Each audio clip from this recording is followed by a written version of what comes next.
그 위험량이라고 생각하는데 환자분의 경우에 있어서는 전체 누적량이 이미 그 위험군을 넘어섰다고 볼 수 있겠습니다.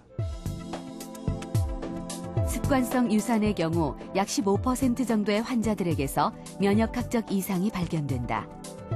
이때 면역의 이상 반응을 치유하기 위해 스테로이드를 사용하기도 한다. 현재 김혜경 씨의 건강은 어떤 상태일까? 엑스레이와 MRI 촬영을 실시했다.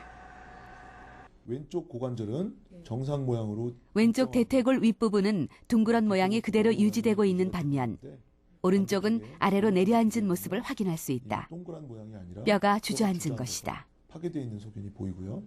네, 왼쪽 대퇴골 MRI 검사 결과 오른쪽 대퇴골 윗부분이 검게 나타났다. 뼈 조직이 괴사, 즉 죽어가고 있는 것이다. 대퇴골두 무혈성 괴사 자체가 굉장히 드문 질환이고 대퇴골두 무혈성 괴사를 유발하는 원인 가운데 남성분들에게서는 음주, 여성분들에게 가장 흔한 것은 스테로이드 복용으로 알려져 있기 때문에 그 대퇴골두 무혈성 괴사가 이미 발생한 환자에서 과거력상 스테로이드 복용한 과거 그 기록이 있다 그러면 아마 스테로이드를 복용했 때문에 생기는 대퇴골두 무혈성 괴사의 가능성이 굉장히 높다고 할 수 있겠습니다. 실제로 한 병원의 조사 결과 대퇴골두 무혈성 괴사 환자의 약 10% 정도는 스테로이드가 그 원인인 것으로 밝혀졌다. 그 스테로이드를 복용함으로써 생기는 그 골관절계 그 이상 반응은 크게 두 가지로 나눌 수 있는데 하나는 주변 조직의 관절 주변의 그 면역계 이상 반응 때문에 생길 수 있는 급작스러운 염증 반응 또는 화농성 관절염이나 이런 것들이 유발될 수 있고요. 두 번째는 장기간 복용했을 때 골괴사, 다시 말해서 뼈에 혈액 공급이 장애가 생겨서 뼈가 이미 주저앉아 내리는 썩어서 주저앉는 그런 골괴사가 유발될 수 있는 그런 큰 두 가지의 그 이상 반응을 보일 수 있습니다.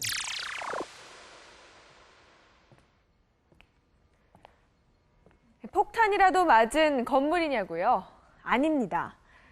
제가 서 있는 이곳은 골다공증이 심한 환자의 뼛속입니다.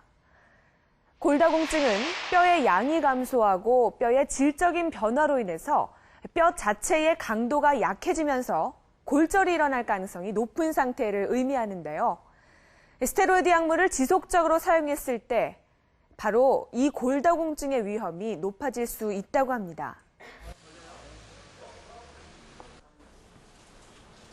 시각장애인들이 안마시술 교육을 받는 한 수련원. 시각장애 1급인 고일룡 씨는 6개월 전부터 생계를 위해 안마시술 교육을 받고 있다.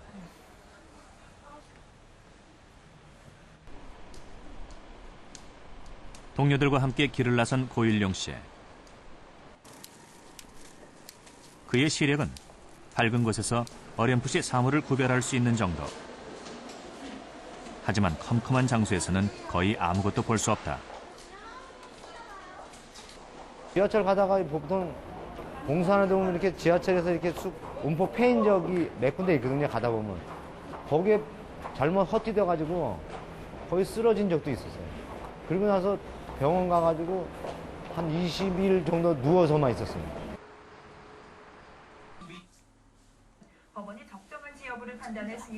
TV를 시청하는 고일룡 씨. 화면을 보기 위해서는 TV 앞에 바짝 다가앉아야 한다. 사진첩이나 책을 보는 일은 훨씬 더 힘들다.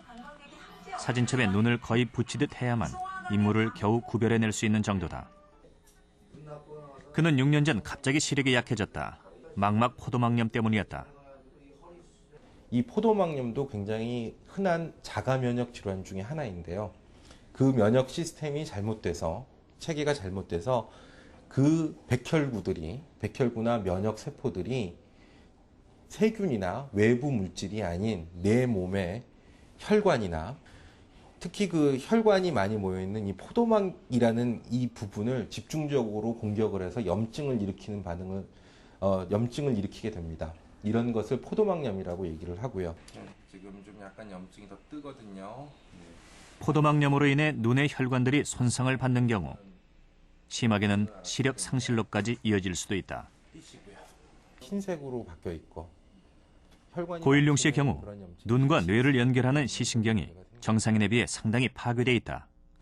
염증 때문에 혈관이 막히면서 시신경이 약해졌기 때문이다.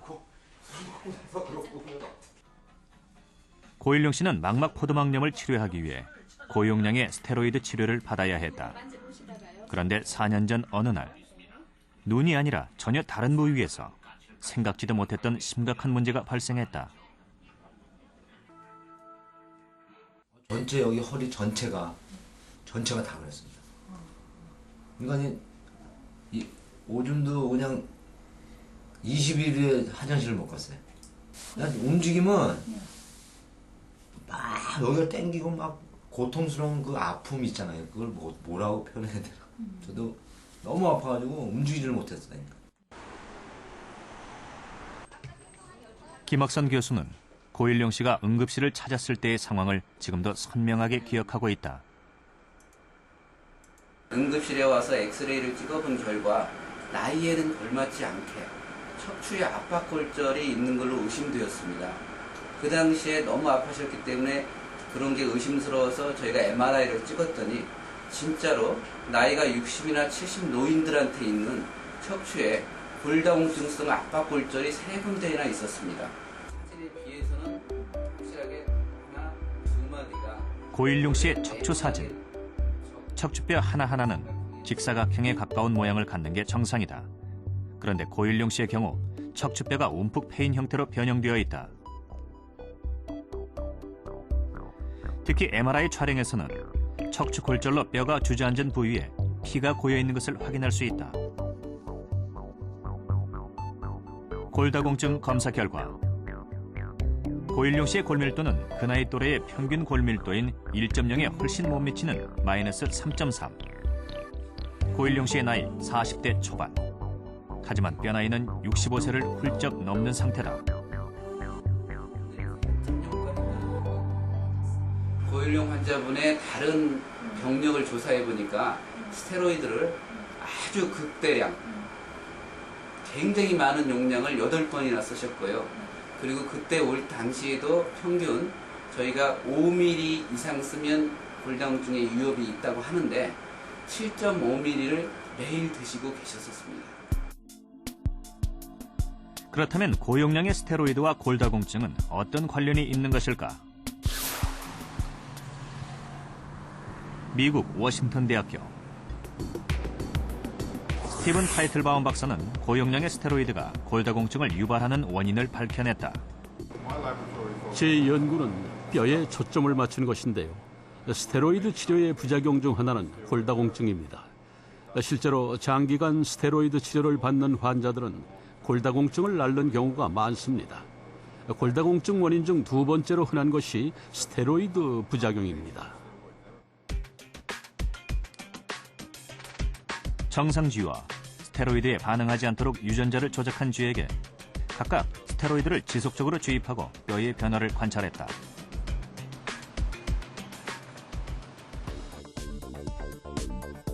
그 결과 정상쥐의 경우 스테로이드 양이 증가할수록 오래된 뼈를 파괴하는 파골세포가 쪼그라드는 것이 확인됐다.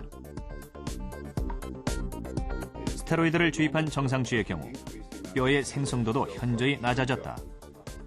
스테로이드가 오래된 뼈를 파괴하는 세포와 새로운 뼈를 만드는 세포 모두를 방해함으로써 골다공증을 유발하게 된다는 것이다. 스테로이드가 골다공증을 일으키는 건 두 가지 이유 때문입니다. 새로운 뼈의 생성을 억제하고 이미 있는 뼈들을 약하게 만듭니다. 뼈가 있음에도 불구하고 뼈의 질이 떨어지게 되는 것이죠. 실제로 스테로이드 치료를 받는 환자들의 경우 골절상을 입기 쉬운데요. 이는 스테로이드로 인해서 뼈의 질이 떨어지게 되기 때문입니다. 아토피로 고통받아온 김민자 씨. 피부가 얇아져 있다. 피가 나올 때까지 그거예요. 가려우면서 5년 동안 그녀는 가려울 때마다 스테로이드 연고를 사서 발랐다. 보면은 이렇게 딱 들어 있어. 약 먹으면 뭐 싹 들어가 버려요. 안 가려워. 하나도 안 가려워. 얼굴도 동안에